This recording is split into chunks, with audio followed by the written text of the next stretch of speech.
everyone, welcome to another episode from podcast Lynda and Vision 2030.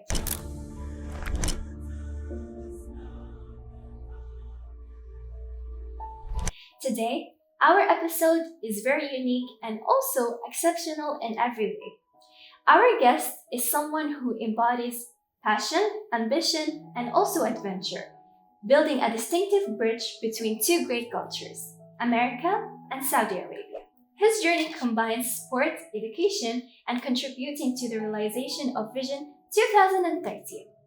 Please welcome Hassan Yousef, the director of the Real Madrid program in Saudi Arabia. Thank you so much, Linda, for having me. It's a great honor and pleasure to be on your podcast and also to have this great conversation with you. I've been looking forward to this moment, so I'm a bit jittery.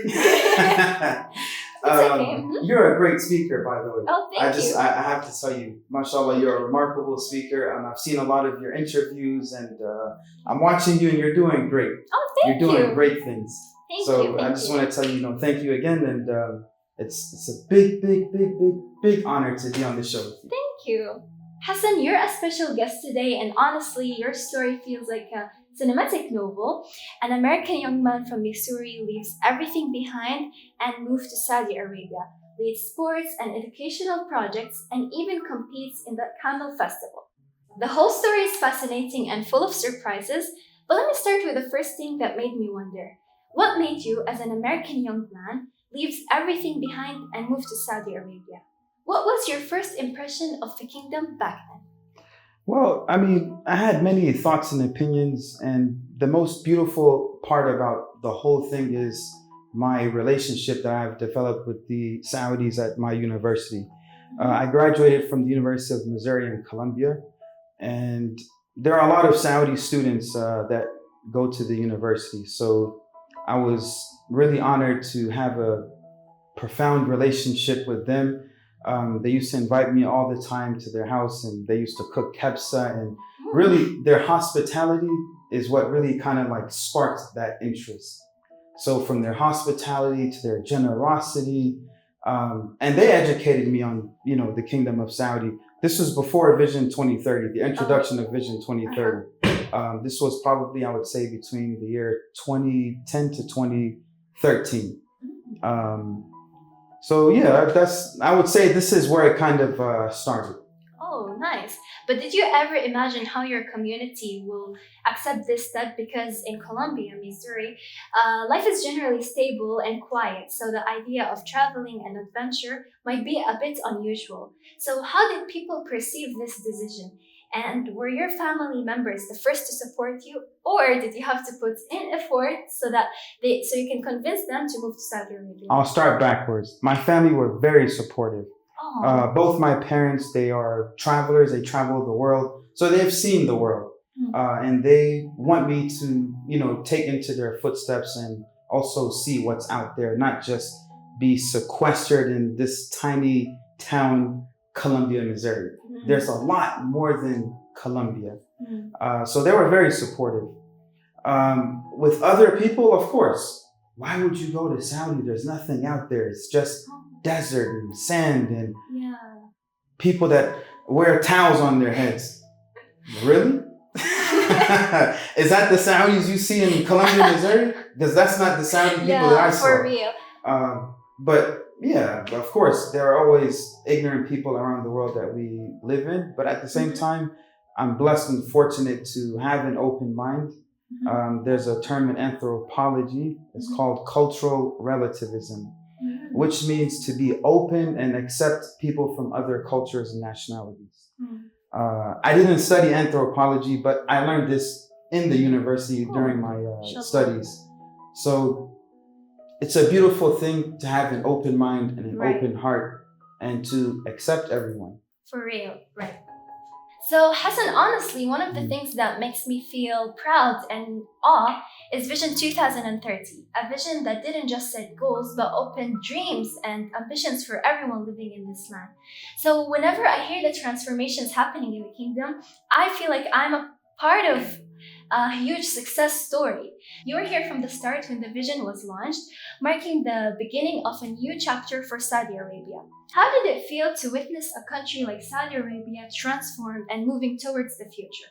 Have you ever seen a shooting star? I guess. Okay, it's like seeing a shooting star just happen before your eyes.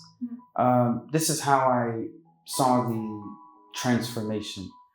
When you see a shooting star, it's like, wow. Yeah. It flashes and it goes right before your eyes. Yes. And on the other side of that, the transformation, Vision 2030 is the moonshot of, I would say, the world.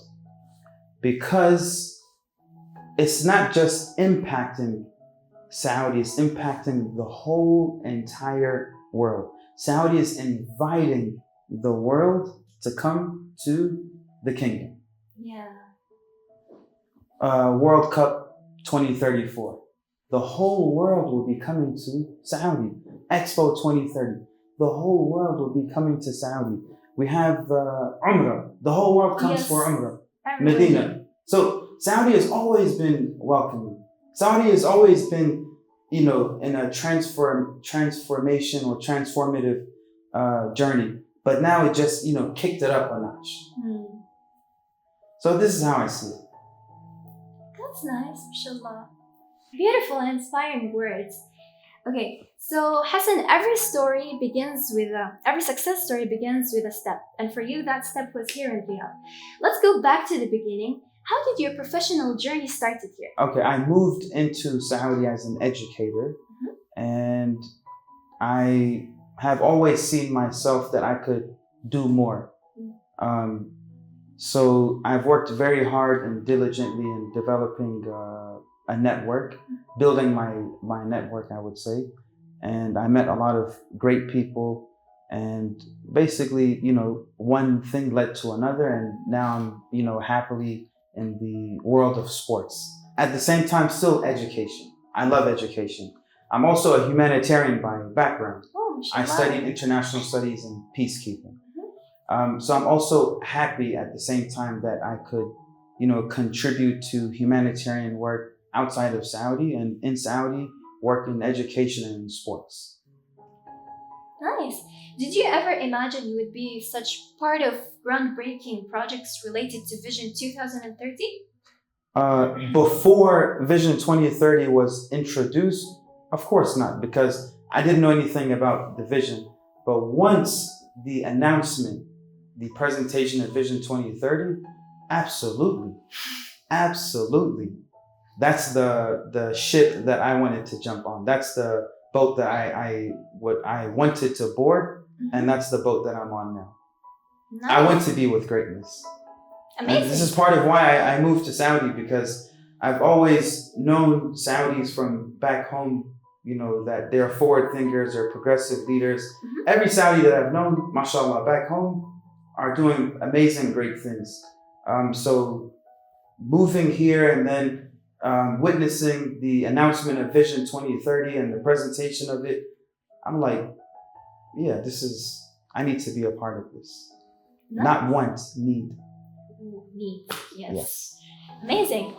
What is it like working with a team of global experts from Harvard and California to develop education here in Saudi Arabia? What is it like? This is a heavy question. It's great because you are learning from intellectuals. You're learning from people that have hikmah, and they have experience. A lot of the guys that I worked with, I would say, are seniors, so they have experienced life. So they equip me with skills, knowledge, how to maneuver around the world. They were my mentors, to be honest. So it's important to have people like them in your life, so you can, take the right steps towards being a progressive person in life. Amazing. Okay, now let me be straight with you for a moment. So I want you to consider this question as between you and yourself, no cameras, just honest answers. So when you first heard about Vision 2030, were you like, wow, that's an ambitious goal. Can we really achieve all this? Or were you certain that the kingdom would surpass all expectations? Honestly, surpass all expectations. His Royal Highness, the Crown Prince Emir Mohammed bin Salman, is a go-getter. He has a winning mindset. He's like the Michael Jordan of world leaders, the GOAT, greatest of all time. So no doubts. Alhamdulillah. And to be honest, not just His Royal Highness, the Kingdom of Saudi Arabia has a history of great leaders. Right. And they have all been doing great things. King Salman is doing amazing, great things. King Abdullah has done great things. All the kings have done great things. So it's like, one king passing the baton to the next. Yeah, to the next. So this is what you see. A baton of greatness being passed. So what was the first and real challenge you have faced along your professional journey here that made you really think that you are part of this major change? And how did this challenge affect you both professionally and personally? The thought of, can I fit in? Can I be a key player? Can I be someone that the kingdom or whichever industry that I work with or within, that I could add significant value? Because I'm not a person that just wants to contribute and be average. No, I want to deliver, greatness. I want to be on that same level of mindset that His Royal Highness, the Crown Prince Emir Mohammed bin Salman has. And he has high expectations. So I'm always thinking, can I be a person that can, that he would look at and say, this is the guy that I like. Yeah. It's difficult to live up to these expectations. But I feel like I'm doing good. What do you think? Yeah, you're doing great. You too. Yeah, thank you. We're competing. Yeah, we're competing. So now let's move to the world of sports. The news that shocked people just a few days ago, Saudi Arabia won the bid to host the upcoming World Cup. Personally, when I first heard about the news, actually, I cried out of proudness. I was so excited and proud. So yeah, I was very proud. I was like, Mom, if we really won, I'm gonna cry. And I burst crying, actually. Okay, so the question is, so from that moment, I knew we had entered a new phase in the kingdom's sport history. So this isn't just a victory, it's a huge step towards the future. So my question to you is that when you first heard about the news, how did you feel about it? And did you have a feeling from the start that the Saudi would win this big challenge? Honestly, anything that the kingdom is applying for, competing for, I have no doubt that they can achieve it. They have a track record of achieving these great, ambitious goals. So I wasn't shocked, but I was overwhelmed with joy. A synonym, I was happy, of course, and I was proud to be a part of it. I was proud to be a part of this movement. So this would be my answer. So the World Cup in Saudi Arabia is an enormous sporting event. How do you see its impact on the new generation of Saudi athletes? And how will this achievement contribute to transforming Saudi Arabia into a global sport hub and ignite the passion for sports among youth? Well, the amazing thing is already the Ministry of Sports and other sectors within the Ministry of Sports, they're doing astronomical job in equipping the youth with, we can say, soft skills, technical skills, all sorts of skills to become, not just ambassadors, leaders, but, people that can contribute and do well in society and to the rest of the world. This World Cup 2034 has not just opened a door of opportunities for the youth, but it's like light. Right, for real. It's light. It's a new door of hope. It's a new door of thriving for greatness. It's a new door of opportunities. It's a new door of having a trajectory to want to do more, build more, climb a higher mountain. This is how I see it. Great. As the director of the Real Madrid program in Saudi Arabia, how do you see the impact of sports in children on Saudi Arabia here? And are there any inspiring stories of trainees there who achieved great achievements in sports? We're always setting the bar high for them, and our youth, they're doing great. Not just our youth within the Riyadh Schools Real Madrid Foundation program, but even the other local academies that we compete with. I'd like to say that, they are our frenemies. We're friends, but enemies in a good way, because we compete against each other. Yeah. But we all share the same objective. We want all of them to grow up, and we want them to hopefully achieve their dreams. Not everyone can possibly play for, a professional team, but we hope that, we are paving the way for them, and that they are taking the right strides and the right steps to get there. Yeah.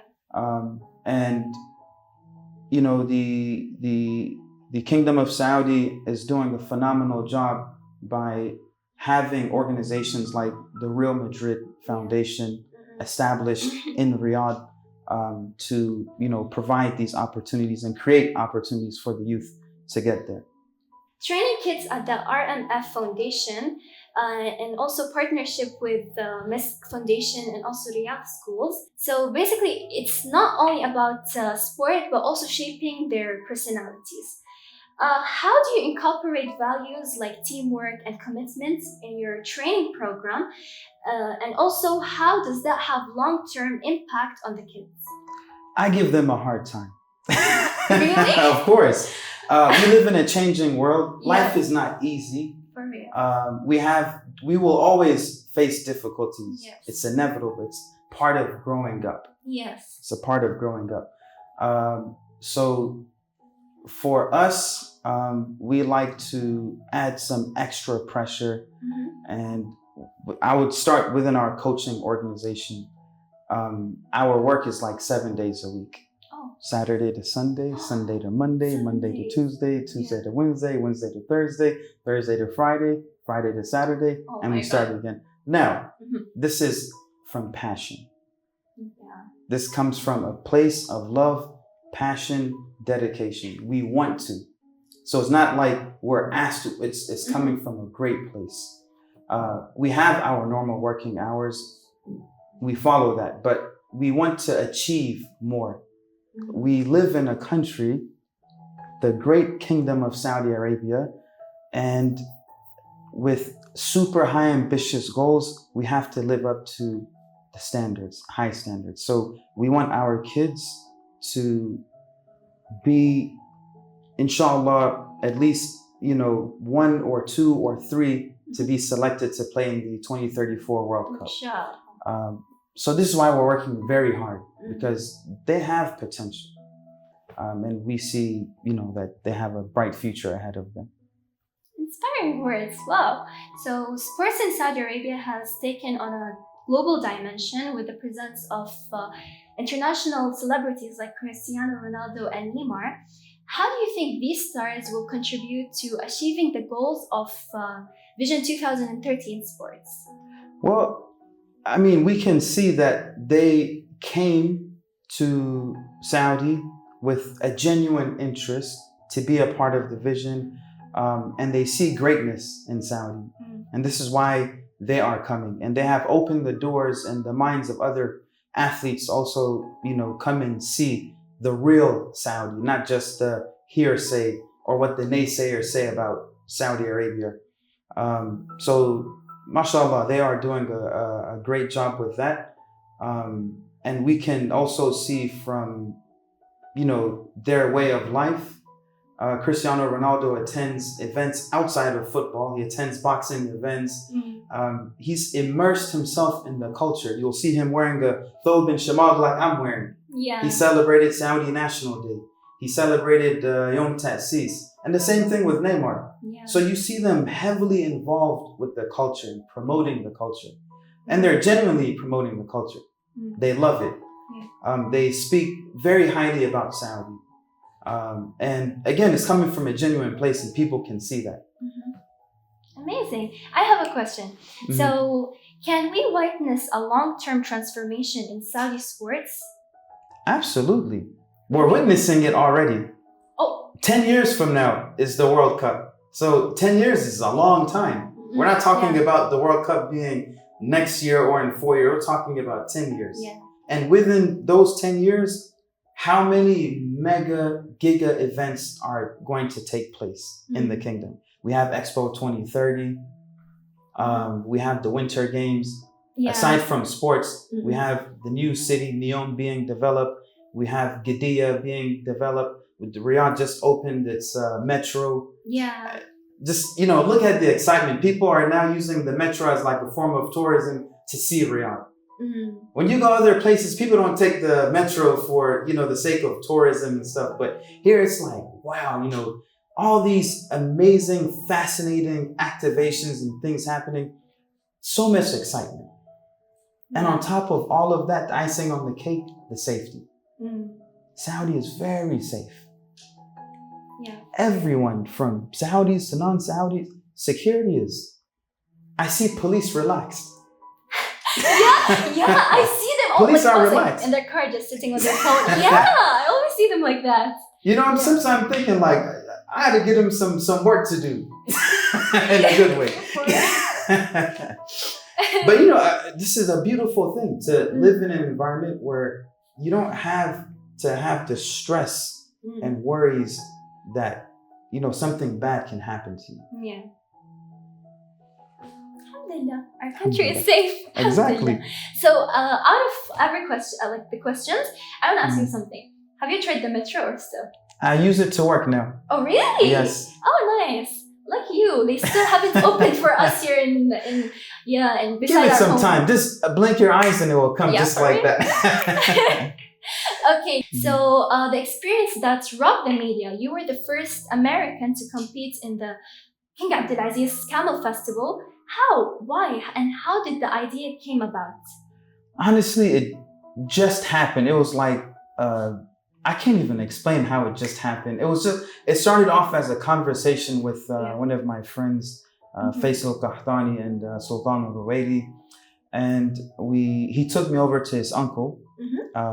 He has a camel farm. Yeah. So he was like, you know what? This camel, Hassan, we're going to select this camel for you. And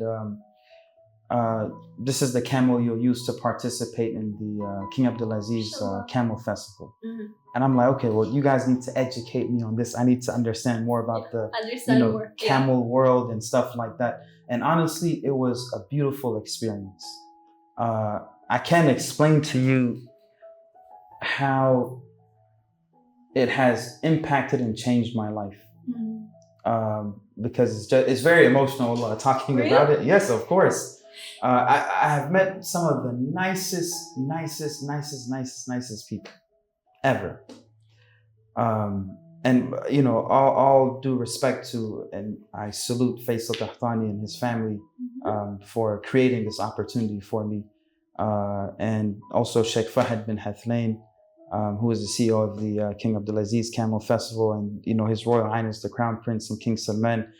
This is part of Saudi Arabia's crown jewel, we can say. King Abdulaziz Camel Festival, followed by the Saudi Cup for the horses. Yes.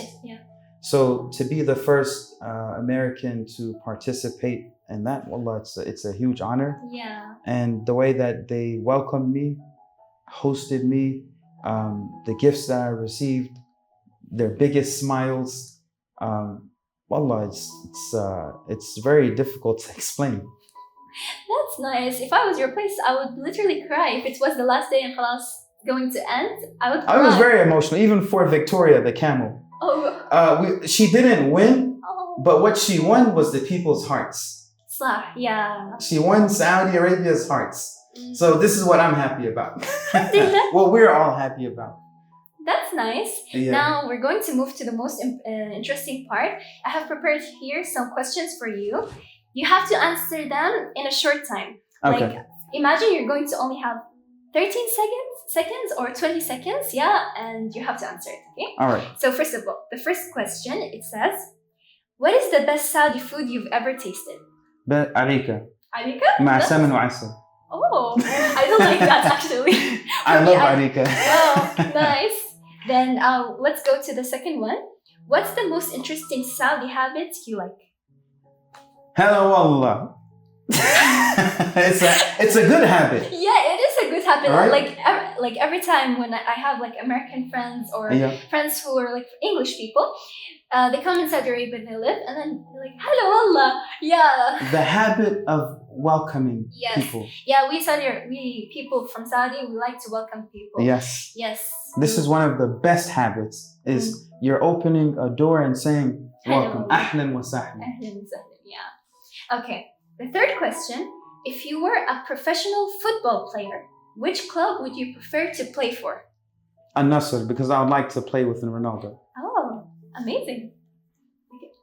What's the toughest situation you faced while working in Saudi Arabia? Toughest situation I faced while working in Saudi Arabia? When a lot of things were mamnoor. Really? Back in 2015, like going to the malls was kind of difficult. Going to certain places was kind of difficult. But now it's, easy. Yeah, now it's easy. Yeah. There's no more rules. I'm just keeping it real. That's why I said when a lot of things were mamnoor. Okay, now we're going to go to the last question. A message to Hassan Yousef 10 years ago. Message that I'll tell myself after 10 years, life is like a game of chess. Learn the game, master it. There will be hyenas. Learn to live with them. Educate yourself. Be patient. Be faithful. Be humble. Humbleness is in front of you. Greatness is upon you. Be competitive. Don't give up. Be generous. Be merciful. That's the nasiha I would give myself. I was about to cry actually. Wallah. I really love quotations, so I will write your words in my quotation books. Inshallah. Wallah, mashallah. Like I was really about to cry. These are, the ingredients that I believe we as humans should all carry. We do our best to carry them, of course, but it's good to hold on to them because sometimes we lose track. And when I mentioned about the hyenas, it's true. We do live among hyenas wherever you live. Hyenas meaning people that will hate on your journey. Yeah. So they will try to pull you down. They'll try to hold you back. So you have to learn to live with them. For real. Yeah. Without hating on them. You just have to have the discipline to know and educate yourself to continue striving for greatness and know that this obstacle is here. I'm going to hurdle it. However the effect comes towards you, hurdle it. Yeah. Keep hurdling until you cross the finish line. That's amazing. You also reminded me of what my English teacher had told us. So basically there were two girls, they were fighting over to be the board master to erase and write, okay? So then the teacher, she got mad. She was like, okay, khalas, stop girls. And then she told us that, I think I saved what she said. Yes.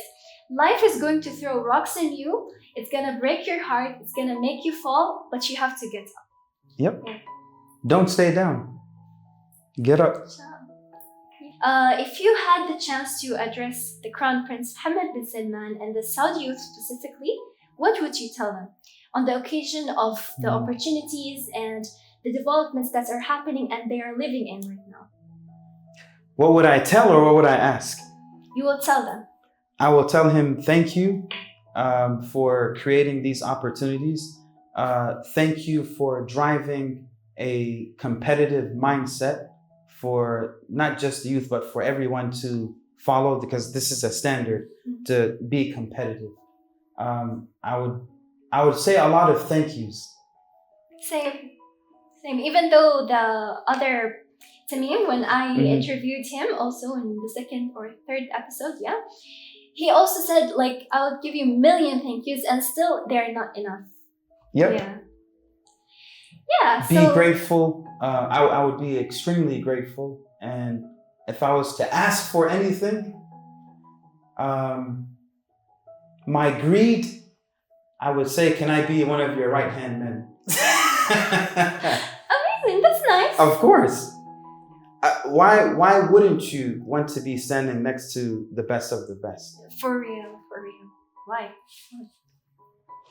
Now, just saying. What about the Saudi youth? What do you want to tell them?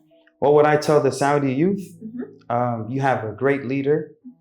You have a great leadership. You have a beautiful country, an amazing society. You have nothing to worry about. Just do you. Be humble. Strive for greatness. And, be the best you can be. Be a good citizen, law-abiding citizen. Make your parents happy. Inshallah, whatever you do, good things will happen, inshallah. Inshallah. I was focusing on that because I am also a Saudi youth, And you're doing great things. You're doing amazing things. A lot of people look up to you. And I'm one of them. Oh, thank you. Thank you. Wallah, you're doing amazing things. Thank you. Thanks for your support. Without your support, I would be nothing. No, Wallah, it's from the leadership of the country. They have turned on another, actually, it's not turned on. They have opened or they have turned the page. Yes. Right? For real, yes. They have turned the page. And right now, everyone that is writing the story of greatness, you are one of them. Oh, alhamdulillah. You have a pen, you're writing your own manuscript. You're a part of the transformation, you're a part of the vision, you're a part of the growth. This podcast. Yes. Vision 2050. Your messages, people watching you. Yeah, and also people who are watching you right now. People watching us, exactly. Yeah. So thank you very much. I really enjoyed talking with you and I wish it was longer, but yeah. Inshallah, next time. Yeah. And thank you, Allah. You're welcome. And inshallah, you will work in a good also achievements, inshallah. And thank you very much. And inshallah. Wish you all the best. Inshallah. Thank you very much. Continue doing great things. And I'm very proud of you. Thank you. And if there's anything we can do, we got you. Thank you. Inshallah. Thank you. Thank you. And that was for all. Thank you guys for watching and see you inshallah in another episode from podcast Lynda and Vision 2030.